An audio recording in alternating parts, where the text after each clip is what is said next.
In the year 1972, a man named Ralph Beer, in trying to recreate his favourite scene from The Simpsons in which Homer changes the TV channel with a gun, accidentally shot his television screen. Fortunately, however, in amongst the shower of sparks and broken glass, he realised that he just accidentally invented one of the greatest gaming systems of all time, and thus the light gun shooter was born. After this first use of the light gun in a video game, the technology was quickly used in arcade shooting games, replacing the solid sensor targets that had previously been used with a video screen. This led to the arcade shooter becoming a staple of arcades across the world. In fact, the arcade shooter was often the best part of going on holiday somewhere, or even going somewhere like a bowling alley or cinema for many kids, myself included, because it meant that even though little baby Joewul had to leave the house, he still got to play video games. And I still love them today, it's just nobody really gets to go to the arcades anymore. And of course, it would be wrong if I didn't mention at this point what is arguably the most famous arcade shooter of all time, Time Crisis, which is still making new installments to this day. But another thing Time Crisis is really famous for is its PlayStation 1 port, and arguably also being the greatest home console light gun shooter. Now, Time Crisis wasn't the first home light gun shooter, that was for the Magnavox Odyssey, the one Ralph Beer made. It also wasn't the first to popularise the genre. While light gun shooters had grown in arcades, they didn't take off for home consoles until the era of the NES, with its most popular game, Duck Hunt. But many people remember games like Time Crisis 1 and Virtua Cop and House of the Dead fondly because even though they weren't the first of their kind, unlike Duck Hunt for example, they were really cool and better captured the fun of playing arcade shooters, albeit on a smaller screen with worse guns, but you didn't have to leave the house. And the Time Crisis series in particular is really significant to this video as it's responsible for some of my earliest love for light gun shooters in the form of Time Crisis 2 and 3 for the PS2. I didn't even have a PS1 as a kid, but even I still had a copy of Time Crisis 1, I just couldn't play the bloody thing. And it's the PS2 era of gaming that held some of my absolute favourite games of all time, like the Time Crisis, Crisis Zone, Ninja Assassin, House of the Dead, and my absolute favourite game of all time, Vampire Knight. And yes, I know Vampire Knight is highly derivative of House of the Dead and was generally less well received, but you see, nostalgia is a powerful thing, and so even though really all of these games are equally kinda crap and don't really hold up, they still make me feel all warm and fuzzy. Because this is an area of gaming that I love dearly, as I love the unique catharsis that comes from using the light gun peripheral, and I love that unique way of interacting with the game world, and even though it was limited, it was still fun in a way nothing else could do at the time, and I loved how cool it made me feel as a kid, and I still love them today. I just appreciate them more now for how cheesy and over the top most of them are. And what really gets you hooked is that it doesn't matter how objectively bad they are when they make you feel like you're the hero in a cheesy action movie. And when you're an action hero, it doesn't matter how stupid something is, because that's precisely what you're here for. So when you're in that role and in the middle of a gunfight, this guy swings a ballistic missile at you, you know you're getting something other genres just can't deliver. Of course, this genre is not for everybody, and there are some valid criticisms about it.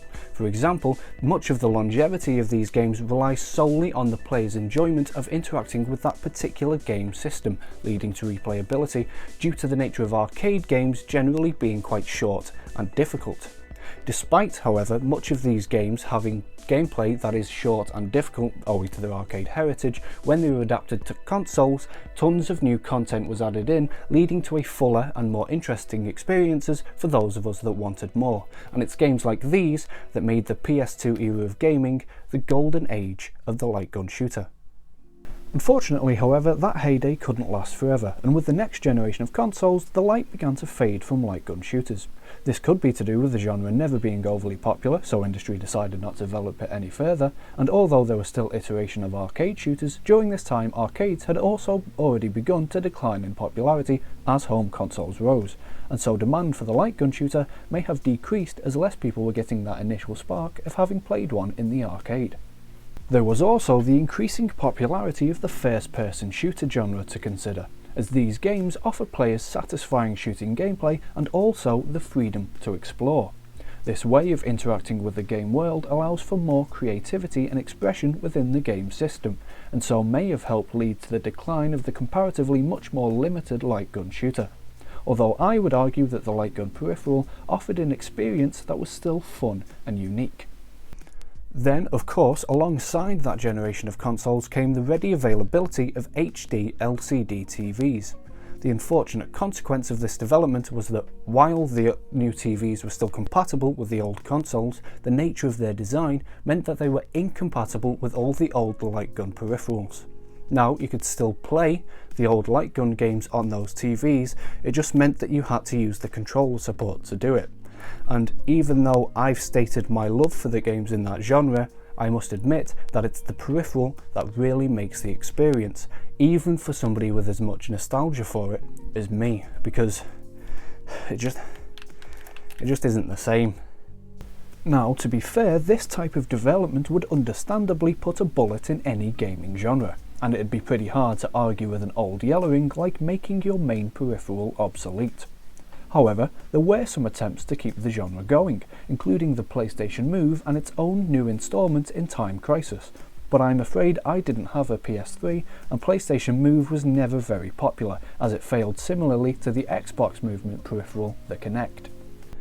But I did have a Nintendo Wii, which did pretty well as a dedicated movement-based console. The Wii used a sensor attached to the top of the TV to communicate with the controllers, which, when paired with a special housing, allowed them to act in much the same way as the old light guns had. Even so, the Wii didn't have a great deal of original content made in that field though. However, a special honourable mention to Ghost Squad and all of the ports of older games like House of the Dead. However, the Wii did see an interesting idea in the ability to use the sensor-based light gun shooting and the nunchucks in tandem to have a hybrid FPS with manual shooting mechanics. I experienced this idea in the form of GoldenEye 007 Reloaded, which was certainly interesting. However, I never really felt the pairing of FPS and light gun ever controlled in a way that was effective enough to really bring out the best in either of those genres. This could have been a problem with just this game not really being the greatest, but I feel like while the light gun shooting was functional, as you lack the thumbstick that usually controls the camera in a traditional FPS, you ended up having to turn using the gun and the screen boundaries. This led to a large disconnect between the movement and the aiming and shooting, which in turn led to the system feeling clunky and unintuitive. Whereas in a traditional FPS, the active dynamic between movement and shooting is the driving appeal of the genre, whereas a light gun shooter favours any fixed field of vision in which targets can appear and be engaged. So the combination of the two genres in this instance resulted only in an unfortunate chimera that got in its own way and never really allowed its component parts to shine, with an end product that had a vague feel of playing games like GoldenEye for the N64 or Rainbow Six for the PS1, which lacked two analog sticks and so had a similarly unsatisfying disconnect between gunplay and motion, as you could not aim as effectively as you moved. And so, with the genre on the decline and the future holding little prospect for a chance of a resurgence in the next generation of consoles, it seemed like the light gun shooter was doomed to be a thing of the past. Fortunately, during that next generation of consoles, a saviour emerged in the form of VR gaming. VR uses technology that can get around the inability of light guns to react with modern televisions on account of the fact that, in VR, there is no screen to interact with. Now, both the Wii and VR could be argued to not actually be light gun games on account of neither of them using traditional light guns. However, shush. The manual shooting mechanics of VR embody the feeling of light gun games, and so I consider them to be a spiritual successor to the genre. An evolution that allows it to meet technological advancements while also driving deep developments in gameplay. There are passionate developers creating new content for VR, whether it's cover-based shooters like Time Crisis or interesting new dynamics based on constant motion and building momentum and rhythm. For actual light gun enthusiasts, the feeling of using a traditional light gun as opposed to the standard VR controllers can be substituted for realistic gun interaction in VR, with more realistic reloading and shooting animations. You could still use a specialist peripheral if you wanted the same tactile experience, which is actually a good way of getting around the jankiness of holding a two-handed gun in VR with two disconnected hands. But actually seeing the gun in-game and using it to aim at targets in cyberspace, combined with the wider field of vision, gives a catharsis that just wasn't possible when pointing at a 2D screen. Now, that last sentence did sound a little bit serial killery, and I can imagine it's sentences like that which promote the idea that video games can breed violence in its players, and with the disconnect between reality and the game becoming smaller in VR, I can imagine that that sentiment might just make a resurgence amongst critics of video games as VR becomes more widespread.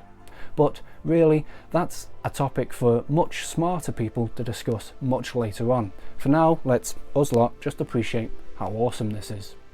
If that doesn't really scratch your itch for classic light gun action though, there are projects such as the Sinden Lightgun that are putting time and effort into overcoming the HD TV incompatibility problem by developing complicated new technology to allow you to play all your old favourites on your fancy new big screen, without being susceptible to motion sickness or assault with a VR headset on. But if that's just not extra enough for you, there are people working on projects to allow you to emulate your old games through other VR games, so that you can use the space age technology strapped to your face to play classic light gun shooters in 2D on a screen in 3D virtual space, just so you don't have to go out and buy an old telly that's roughly the size of Belgium. But it's not just smaller projects that are breathing new life into the shooter genre, with big name developers and IPs like Half-life Alyx and The Walking Dead Saints and Sinners, which are part of this next evolutionary step in shooting games, the perfect love child of FPS and manual shooter. Unlike the hybrid FPS and manual shooter in GoldenEye Reloaded I mentioned earlier, which was limited by the borders of the screen, VR still allows easy movement using the controllers, either through an analog stick or teleportation or motion controls, but the fact that the movement of the camera is controlled largely by the movement of your head means that you still have manual shooting mechanics without it feeling laboured or clunky. You can just acquire and engage the targets with the virtual gun, just like you would on a screen, but just now it's in 360 degrees.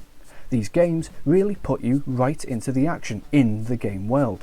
These new games are what the old school games made me feel like as a kid. And just imagine what would be possible in future. Once VR has had some time to develop and becomes more widespread and accessible, everyone might be running around as the Master Chief or something. As passionate people continue to work on the medium, evolution of the game's systems will lead us closer and closer to one day having the perfect action shooter. Thank you for watching this video. Honestly, I kinda just made this to feel vindicated, because as soon as I saw VR getting big, I called that this would be how I'd get my favourite shooting games from when I was a kid back, and I am so excited for it to actually be affordable. Please let me know in the comments your favourite light gun games and the future projects that you are excited for. If you'd like to follow the development of VR gaming, I can highly recommend the series Ian's VR Corner on the Eurogamer YouTube channel. Also, please let me know in the comments what you thought of this video, as it's the first time I've ever done anything quite like this. If you like the video, feel free to give it a like and subscribe for more from me in future, and even follow my Twitter for updates. For now though, thank you again for watching and have a wonderful day. Bye.